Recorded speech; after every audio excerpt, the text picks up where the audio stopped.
अगर आपने ये थंबनेल देख करके इस वीडियो पे क्लिक किया है तो ज़रूर आपकी लाइब्रेरी में इंस्पेक्शन होने वाला होगा, या अगर हो चुका है तो आप कुछ नए सवालों के बारे में जानना चाह रहे होंगे कि किस तरीके के सवाल अगली बार पूछे जा सकते हैं जिसकी जानकारी मुझे नहीं है।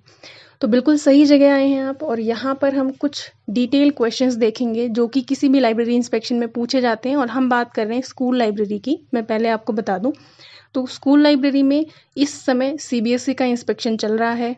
कुछ स्कूल्स जो हैं वो अपने आप को अपग्रेड करने के लिए, और कुछ जो हैं वो एफिलिएशन के लिए अप्लाई कर रहे हैं। दोनों ही कंडीशंस अलग होती हैं, वो भी हम डिस्कस करेंगे। तो उसका इंस्पेक्शन होने वाला है, और अगर आपको नहीं मालूम है कि आपके डॉक्यूमेंट्स किस तरीके से आपको प्रिपेयर करने हैं तो सभी चीज़ों को ध्यान से सुनिएगा, अपने लिए नोट कर लीजिएगा, और कल जब आप स्कूल जाएंगे तो देखिएगा कि आपके पास क्या क्या अरेंज है और क्या नहीं है। सबसे पहली चीज़, जैसे ही आपकी लाइब्रेरी में कोई एंटर होता है तो उसको वाइब्रेंट फील होना चाहिए, यानी अच्छा लगना चाहिए वहाँ आके।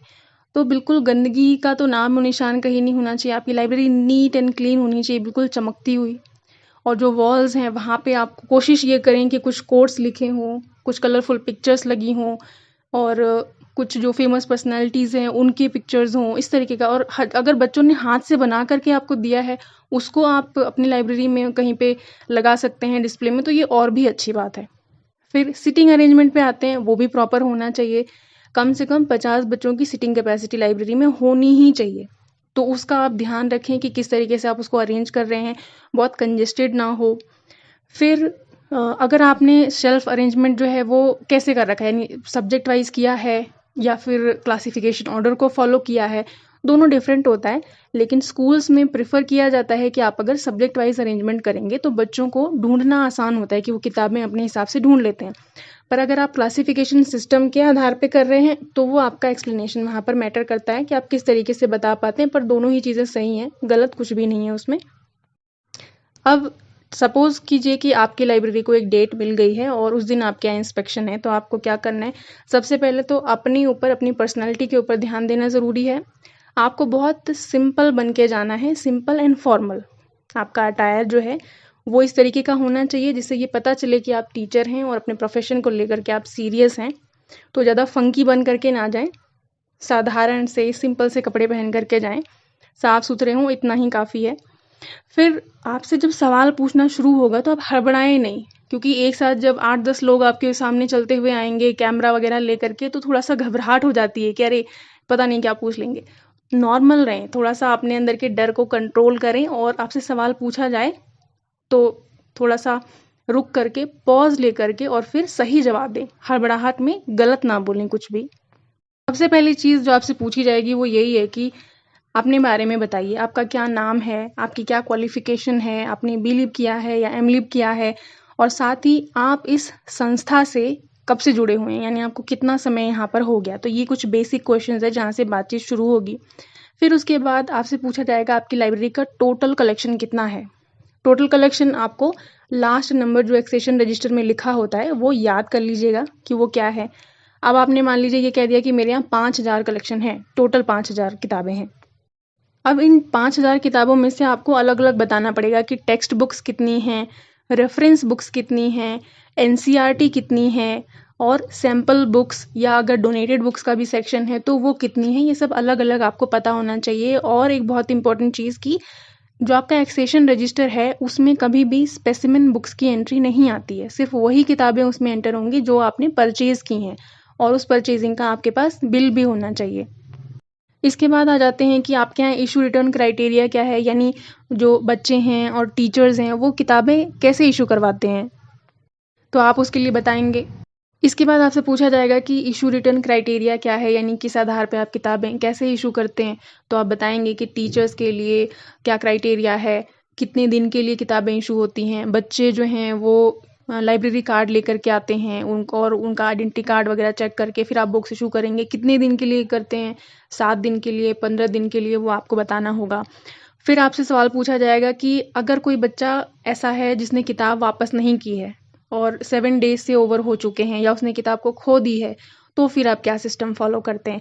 तो अगर आपके पास में कोई ऐसे डिफ़ॉल्टर बच्चे हैं तो सबसे पहली चीज़ आपके पास लिस्ट होनी चाहिए उनकी। अगर आपने उनसे फ़ाइन लिया है तो फ़ाइन का रिकॉर्ड होना चाहिए, बिल बुक्स वगैरह होनी चाहिए। अगर बिल बुक नहीं है तो एक रजिस्टर होना चाहिए जिसमें डेट वाइज बच्चे का सिग्नेचर भी हो और मेंशन हो कि आपने कितना फ़ाइन लिया है।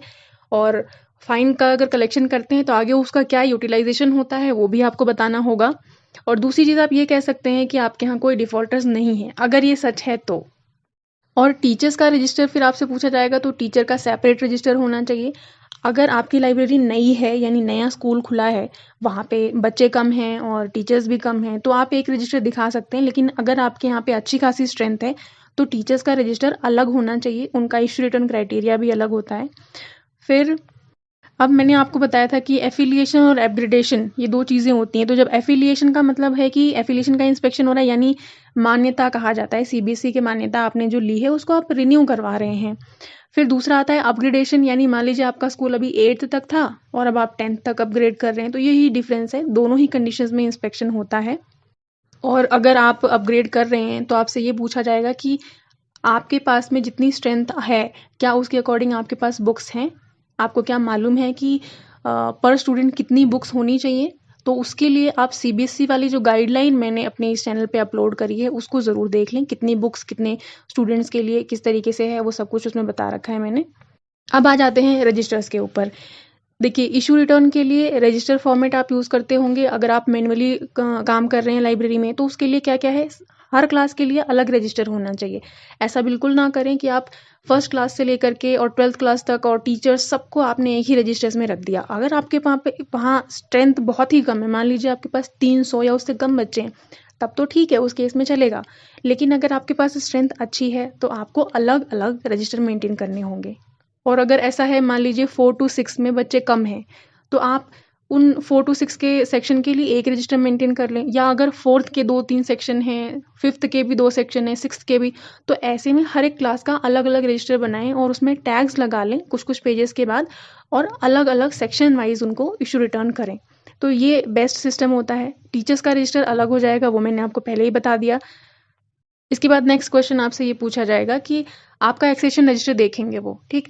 तो एक्सेशन रजिस्टर को देख करके वो सबसे लास्ट वाले पेज में जाएँगे और वहाँ पे आपने जो एंट्री की होगी, उसको वेरीफ़ाई करने के लिए बोलेंगे। यानी कि ये लास्ट की जो एंट्री है, वो इस डेट को हुई है, तो ये किताबें कब आई हैं, आपने कैसे परचेज़ करी हैं, कहाँ पर इनको रखा है। अगर किसी को इश्यू है, तो वो आपको दिखाना पड़ेगा कि किसके नाम पे इश्यू है। तो लास्ट की जो आपकी एंट्री होगी, कम से कम 8-10 बुक्स की, जो लास्ट पेज में शो हो रही है, उसको अच्छे से देख लें, कहाँ पर अरेंज है, कहाँ पर नहीं है और रीसेंट आपने कितना कलेक्शन परचेज़ किया है, क्यों किया है, वो सब आपको एक जवाब प्रिपेयर करके रखना होगा अपने लिए।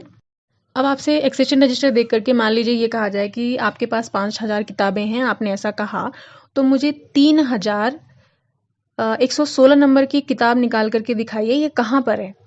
अब अगर आपने सब्जेक्ट वाइज अरेंज किया है तो ये तो बहुत मुश्किल है, क्योंकि वो सोशल भी हो सकती है, साइंस भी हो सकती है, कोई डिक्शनरी भी हो सकती है। आपने किस चीज़ को एंटर कर रखा है, ठीक है? तो आपने क्या करना है कि जो आपका एक्सेशन रजिस्टर है, जब आप उसमें एंट्रीज करें तो जो रिमार्क वाला कॉलम होता है, वहाँ पे पेंसिल से जो भी एंट्री कर रहे हैं उसका सब्जेक्ट जरूर लिख लें। क्योंकि बीइंग अ लाइब्रेरियन आपकी जिम्मेदारी है कि किताब का कोई भी नंबर हो, आपको ढूंढ कर देना आना चाहिए। अब अगर आपने सब्जेक्ट लिखा है, तो आप उनसे जो भी हैं, आप उनसे रिक्वेस्ट करेंगे कि मुझे 2 मिनट दीजिए, मैं अभी बता देती हूँ। आप क्या करेंगे, नंबर देखेंगे, उसके आगे से देखेंगे कि सेक्शन कौन-सा है, यानी कौन-सा सब्जेक्ट लिखा हुआ है। उस सब्जेक्ट के रैक में जा कर के और आप बुक निकाल देंगे वहाँ से। और नहीं भी निकाल पाते हैं तो एटलीस्ट आप नियरेस्ट तो पहुँच ही जाएँगे, अगर आपका शेल्फ अरेंजमेंट प्रॉपरली अरेंज्ड रहता है तो। फिर एनसीईआरटी के कलेक्शन के बारे में पूछा जाएगा। इसके ऊपर बहुत ज़ोर रहता है एनसीईआरटी बुक्स का कि आपके पास कितनी हैं, और एनसीईआरटी की भी बुक्स आपके पास में कम से कम 2-2 का सेट तो होना ही चाहिए, क्योंकि एक सेट जो है वो टीचर के लिए और एक सेट जो है वो स्टूडेंट के लिए, ऐसा कहा जाता है कि होना चाहिए। तो एनसीईआरटी की जो भी बुक्स हैं, उसकी एंट्री भी आप सेपरेट रखें और उसको आप रैक में भी सेपरेट रखें। फिर हम आते हैं मैगज़ीन्स के ऊपर। ये भी बहुत इंपॉर्टेंट पार्ट होता है किसी भी लाइब्रेरी का। तो नेक्स्ट क्वेश्चन यही रहेगा कि आप टोटल कितनी मैगज़ीन सब्सक्राइब कर रहे हैं एट प्रेज़ेंट? उसमें से मंथली कितनी है, हाफ ईयरली कितनी है, एनुअली कितनी है? और किन-किन एज ग्रुप ऑफ स्टूडेंट्स के लिए, यानी छोटे बच्चों के लिए कौन-सी मैगज़ीन्स हैं, बड़े बच्चों के लिए कौन-सी हैं, टीचर्स के लिए कौन-सी हैं? तो ये भी आपको ध्यान रखना चाहिए। अगर अभी आपने कोई सब्सक्राइब नहीं किया है तो कर लीजिए, क्योंकि मैगज़ीन्स बहुत ज़रूरी है और ख़ास करके छोटे बच्चों के लिए। ऐसा नहीं कि छोटे बच्चों को आपने अवॉइड कर दिया। मैंने इसमें एक लिस्ट भी अपलोड करी है, वो भी आप जाके चैनल पे देख सकते हैं कि स्कूल्स के लिए किस तरीके की किस तरीके की मैगज़ीन्स हमें रखनी चाहिए depending on the age group of students. एक और बहुत इंपॉर्टेंट चीज़ है कि आपकी लाइब्रेरी का टाइम टेबल कहाँ है, ये भी पूछा जाता है। टाइम टेबल से उनको पता चलता है कि वीकली आपकी कितनी क्लासेस होती हैं। फिर आपने टाइम टेबल दिखाया तो आपसे ये पूछेंगे कि आपको मालूम है कि ये क्लासेस कहाँ पर हैं, ये बच्चे कैसे लाइब्रेरी आते हैं, ठीक है? तो अगर आपके साथ में कोई आपका असिस्टेंट है, तो आप उनको बता देंगे कि जी असिस्टेंट जो है वो क्लासेस में बच्चों को जा कर के लेकर के आते हैं और फिर वापस उनको छोड़ने जाते हैं। असिस्टेंट नहीं है तो अगर आप खुद मैनेज कर रहे हैं तो आप वो भी बताएँगे, क्योंकि उनका कंसर्न ये रहता है कि जो छोटे बच्चे हैं, वो कैसे लाइब्रेरी तक आते हैं? रास्ते में कौन उनको देख रहा है कि वो अपनी क्लास से यहाँ तक आ रहे हैं सही से या नहीं? या कहीं और तो नहीं चले जा रहे हैं? तो ये सब चीज़ें इसमें हैं। फिर टीचर सेक्शन के लिए आपसे पूछेंगे कि आपकी लाइब्रेरी में क्या कोई टीचर सेक्शन भी आपने बनाया है? यानी कोई एक सेपरेट टेबल आपने रखी है कि नहीं रखी है टीचर्स के लिए? ये भी ज़रूरी है। कुछ नहीं करना है, बस आप एक छोटी-सी टेबल रख दीजिए कहीं साइड में, जिसमें आप 2 चेयर्स लगा सकें, ताकि टीचर्स जो हैं, वो भी अपने फ्री टाइम में वहाँ बैठ कर के उसका यूटिलाइज़ेशन कर सकें। फिर आपसे पूछा जाएगा कि आप लाइब्रेरी में हैं, लाइब्रेरियन हैं, तो क्या आप भी किताबें पढ़ती हैं? आपको किस तरीके की किताबें पढ़ना पसंद है? आप बच्चों में रीडिंग हैबिट को कैसे डेवलप करती हैं? कैसे उनको एनकरेज करती हैं? और किस तरीके की बच्चे बुक्स पढ़ना पसंद करते हैं? आपका कैसा इंटरेक्शन होता है उनसे? इन चीज़ों के बारे में बताएँ। तो अगर आपको बुक्स पढ़ना पसंद नहीं भी है, तो भी कुछ-कुछ किताबें अपनी लाइब्रेरी में से ढूँढ लीजिए अपने लिए और थोड़ा-सा उसको पढ़ लीजिए, ताकि आप बता सकें कि आप किस तरीके की किताबें पढ़ रहे हैं। एक सवाल ये भी बनता है कि रिसेंट में आपने लास्ट बुक कौन-सी पढ़ी थी? तो कोई एक किताब ज़रूर देख लीजिएगा। और आप ये भी कह सकते हैं कि स्टोरी पढ़ना आपको बहुत पसंद है, क्योंकि स्टोरी टेलिंग सेशंस लेते हैं आप वहाँ पे। तो इस तरीके से आप इसको हैंडल कर सकते हैं इस क्वेश्चन को। फिर हम आते हैं कंप्यूटर्स के ऊपर। इसका भी सवाल होता है कि भई आपके लाइब्रेरी में कंप्यूटर्स हैं, कितने हैं? यानी एक तो आपके पास होना चाहिए लाइब्रेरियन के लिए अलग से। फिर बच्चों के लिए कितने कंप्यूटर्स हैं? क्या उसको टीचर्स भी यूज़ करते हैं, बच्चे भी यूज़ करते हैं? किस तरीके से यूज़ कर रहे हैं? क्या उसके लिए अलग से कोई चार्जेज़ हैं? आप कैसे मॉनिटर करते हैं? ये सब चीज़ें पूछी जाती हैं। और अगर आपका जो स्कूल है, वो थोड़ा-सा अगर अपग्रेडेड है, तो क्या ईआरपी सिस्टम यूज़ कर रहा है कोई? आपसे उसके बारे में पूछा जाएगा कि आप कैसे उसको ऑपरेट करती हैं, ओवरड्यू कैसे जनरेट होता है, बच्चों को क्या इसमें से कोई मैसेजेस भी फॉरवर्ड करने का, नोटिफ़िकेशन देने का भी है, और बच्चे कैसे इसके फीचर्स और फंक्शन को एक्सेस करते हैं, क्या वो इसमें से कैटलॉग्स वगैरह देख सकते हैं, बुक्स को रिज़र्व कर सकते हैं या नहीं कर सकते हैं, तो आप इसके बारे में भी बताएँगे।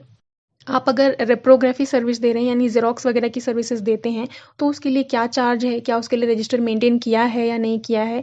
ये सब ध्यान देने वाली चीज़ें हैं। और एक क्वेश्चन ये भी बनता है कि ई-लाइब्रेरी का क्या कॉन्सेप्ट है? उसके बारे में आप जानते हैं? क्या आपकी लाइब्रेरी इसको फ़ॉलो करती है? यानी ये उन स्कूल्स की बात हो रही है जहाँ पे थोड़ा-सा अच्छा सिस्टम फ़ॉलो हो रहा है। तो क्या आप अपनी जो स्कूल की वेबसाइट है, उसका लाइब्रेरी सेक्शन यूज़ करके कुछ बुक्स वगैरह या कुछ लिंक वगैरह प्रोवाइड करा रहे हैं बच्चों के पढ़ने के लिए या नहीं कर रहे हैं? फिर आपसे एक सवाल पूछा जाएगा कि जो छोटे बच्चे होते हैं, उनको आप लाइब्रेरी में कैसे हैंडल करते हैं? क्योंकि वो तो बहुत बबली हैं, एक जगह पे बैठ के वो 1 घंटे तक किताब तो पढ़ेंगे नहीं। तो उनका इंटरेस्ट जनरेट करने के लिए आपकी क्या क्रिएटिविटी है? आप किस तरीके से उनको यहाँ पर एंगेज रखते हैं? तो आपको एक एक्टिविटी रजिस्टर भी मेंटेन करना चाहिए, जिससे आप ये दिखा सकें कि आप कौन-सी क्लासेस को क्या-क्या एक्टिविटीज़ करवाते आए हैं और आगे के लिए आपने उसमें क्या प्लान बना रखा है। और जो बच्चे चीज़ें बनाते हैं आपकी लाइब्रेरी में, उसको आप डिस्प्ले में ज़रूर लगाएँ। लाइब्रेरी में नोटिस बोर्ड और डिस्प्ले बोर्ड भी होता है, तो उसका प्रॉपर यूज़ करें। उसको बिल्कुल कलरफुल बनाएँ और बच्चों से जो भी चीज़ें आप बनवाते हैं, जो क्विज़ करवा रहे हैं, उसके विनर्स के नाम, जो आप चीज़ें बनवा रहे हैं, वो सब वहाँ पे लगाएँ, ताकि सभी को पता रहे कि आपकी लाइब्रेरी में क्या-क्या काम हो रहा है। अब अगर आप ईआरपी सिस्टम यूज़ कर रहे हैं, तो मान लीजिए कि उन्होंने आपसे ये सवाल पूछ दिया कि आप इसमें मेरे नाम पे एक बुक इश्यू करके दिखाइए मुझे। तो वो प्रोसेस आपको देख लेनी है अच्छे से कि कैसे आप बुक उनको इश्यू कर रहे हैं, कैसे रिटर्न कर रहे हैं, इसको देख लीजिएगा। अब इंस्पेक्शन के लिए कौन आ सकता है? ये भी तो एक क्वेश्चन रहता है माइंड में कि भई इंस्पेक्शन करना है, तो इंस्पेक्शन करने के लिए क्या कोई लाइब्रेरियन आता है? नहीं, लाइब्रेरियन नहीं आते हैं। किसी ना किसी स्कूल के प्रिंसिपल ही आएँगे आपके इंस्पेक्शन में, लेकिन वो प्रिंसिपल हैं, एक संस्था पहले से ही चला रहे हैं, एक्सपीरियंस्ड हैं, तो उनको मालूम है कि लाइब्रेरी में क्या-क्या चीज़ें होती हैं। हर लाइब्रेरी में कुछ ना कुछ अलग होगी, तो वहाँ पे अगर आप में कोई कमी निकाली जाती है, यानी आपकी लाइब्रेरी में कुछ कमियाँ पाई जाती हैं, तो ज़बरदस्ती उसका क्लैरिफ़िकेशन देने की कोशिश ना करें। अगर आपको लगता है कि कुछ आप समझा नहीं पा रहे हैं, तो बहुत पोलाइटली और कन्विंसिंग तरीके से बात करें कि जी ऐसा-ऐसा है, उसको बताएँ। पर अगर वो अपने सजेशंस दे रहे हैं तो उसको चुपचाप एक्सेप्ट कर लें और बस यही कहना है आपको कि ठीक है सर, जो भी आपने कहा है हम उसको बिल्कुल इनकॉर्पोरेट करेंगे। और सिर्फ ये कहना ही नहीं है, आपको जो सजेशंस मिलते हैं, बहुत अच्छी बात है कि आपको कोई सजेस्ट करके जा रहा है। अपने प्रिंसिपल से बैठ करके बात कीजिए इस बारे में और वो जो भी सजेशंस हैं उसको बिल्कुल फुल प्रूफ तरीके से अपनी लाइब्रेरी में अप्लाई कीजिए ताकि आप आगे और बेहतर काम कर सकें।